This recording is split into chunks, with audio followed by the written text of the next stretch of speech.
Now we have seen transfer of asset, employer providing asset to the employee. Now we'll see employer providing asset to employee for only use. For only use. Here it was transfer of asset to the employer. The asset was transferred to the employee. In this case, only the asset is transferred to the employee for use, not for the entire life, only for a period of use. Okay, so let's draw a chart. Computer, telephone, the telephone that rings, the machine, the box of telephone, other assets. So first let's see of computer. Computer will be fully exam. Computer includes PC, laptops. Please write in the bracket if you want. I hope it is common sense. Telephone exempt. Other asset. Now see how to do other asset. How to compute taxable value of perquisite for other asset.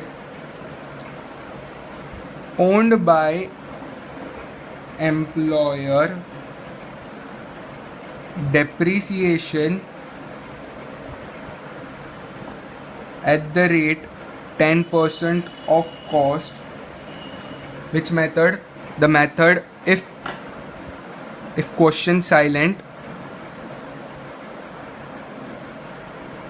method will be SLM,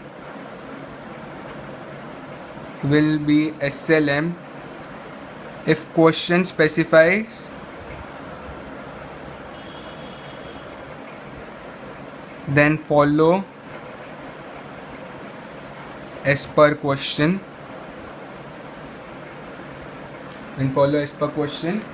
If hired by employer, then hiring charges will be TVP, that is taxable value of perquisites. Okay, and here also it will become taxable value of perquisite. Depreciation will become taxable value of perquisites. Okay, I hope you all have understood this. Please pause the video and copy this much.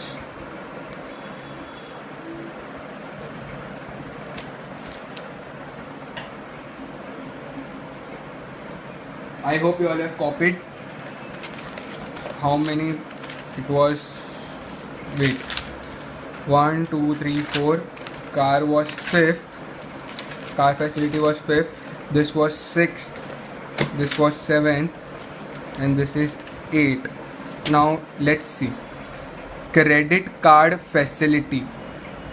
Credit card facility provided to employee by employer. It is fully taxable perquisites. Okay, please copy this much because I am going to turn the page. Okay, I am sorry I have not revised this with you all. So let's first revise this. Employer providing asset to the employee for only use. Many a times the employer provides his employee with laptop facilities. Like now these days many of the big firms are providing their employee with their laptops as well as the dongles, and such dongles are also exempt, but this is not a part of your syllabus, so I'm just saying out of the syllabus right now. Computer is provided to the employees, then such computers or laptops will be fully exempt, as well as the telephone provided to the employee by the employer. The machine, not the electricity bill and all. Only the telephone machine will be exempt. Other assets like furnitures, ovens and all, and there are many other assets. owned by the employer. If it is owned by the employer, then depreciation at the rate of 10% of the cost. If question is silent about the method, then the method will be SLM method. If the question specify, then follow as per the question, and depreciation will become taxable value of perquisite. If hired by the employer, then the higher charges paid by the employer will be taxable value of perquisite. If credit card facilities provided to the employee by the employee by the employer, then it will be fully taxable perquisites. Okay, now only two perquisites are remaining. Lunch facilities. Now let me clear you all something. See, wait. Lunch facility, in place of lunch facility, if it was lunch allowances, then it would have been completely taxable. As I have told you in the allowances, I remembered allowances part, that's why I am telling you right now. If anything, like if it is lunch facility is a perquisite. How to compute perquisite, if it is taxable or exempt, that will be learning in this. This is the 9th one. But I am telling, if it was not lunch facility and lunch allowances, then it would have been taxable allowances. Okay, we have to draw a chart for lunch facility. If lunch facility inside office,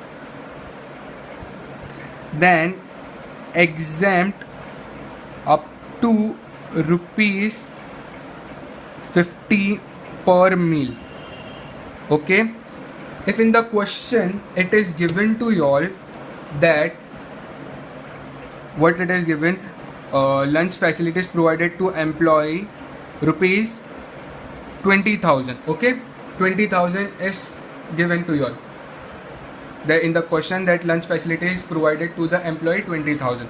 So how much will be exempt? First we will write lunch facilities less exemption, rupees 50 into 300 days, 15,000, or you can take 50 into 365 days.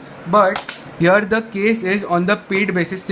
Just if you remember PGPP, I taught you over there that all the expenses will be allowed on not all the expenses. There were 5 to 6 expenses which will be allowed on the paid basis only. What were they? Bonus, interest, and so on. But here, how will compute? The organization does not works for all 365 days, since there are 52 weeks in a year, so that means there are 52 Sundays, and many a times some organization have holiday on Saturdays also. So into 2, so 104 minus 365 days, 365 days minus 104 come to 261 days. So 261 days were working, so the employer at most will get exemption of rupees 50 for 261 days. So into 50 comes to rupees 13,050. But if the question is silent, you can assume that organization works for only 300 days. So 300 into 50 per meal, that comes to 300 into 50 per meal comes to rupees 15,000. And if the question says 20,000 lunch facilities paid to the employee, then you get an exemption of rupees 15,000. I hope this is clear to you all. Outside office, now we'll see outside office.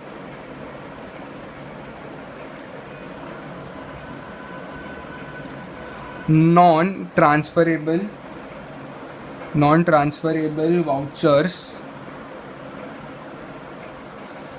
up to rupees 50 per meal is exempt. Otherwise fully taxable. Perquisites. I hope this is clear to you all. I want you all to please pause the video, then I'll again explain you. I hope you all have copied this much. So understand, if lunch facility is provided inside office, then exemption is allowed up to rupees 50 per meal. So as you know, organization does not works for all 365 days. So if the question says specifically if on Sundays the organization was off, so you can do 365 days less 52, that is there are 52 weeks, so therefore 52 Sundays. So you can subtract 365 days minus 52 days, that comes to 365 minus 52 comes to 313 into 50. So that much amount will be exempted. Otherwise you can take 300, assuming 300 days it was working, and you will get an exemption of rupees 15,000. Okay, now the last part is remaining 10, interest benefit. Interest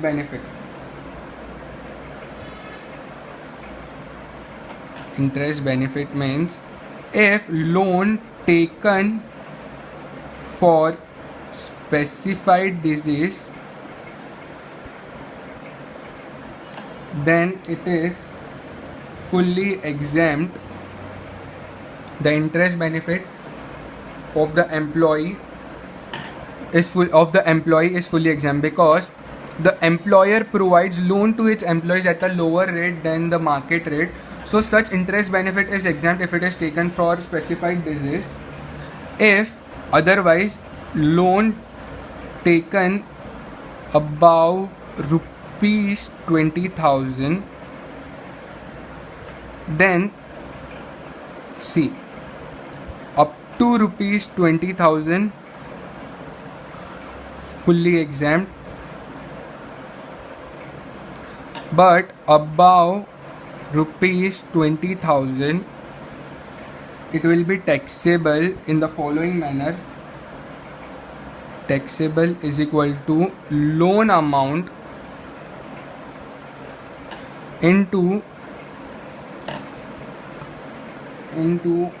SBI rate less rate of loan given by employer. Okay, and whatever the interest comes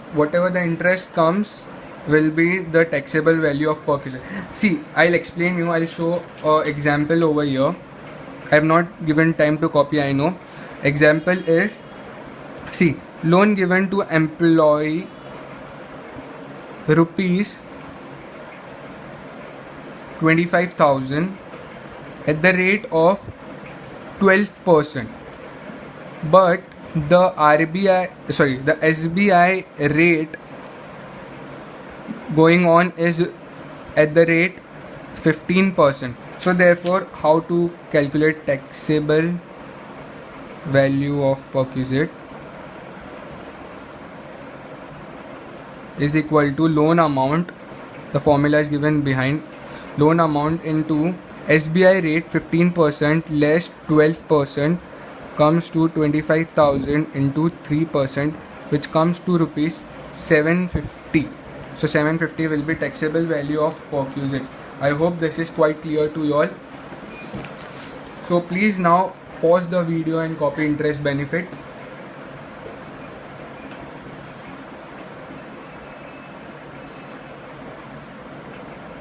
I hope you all have copied. Please pause this and copy.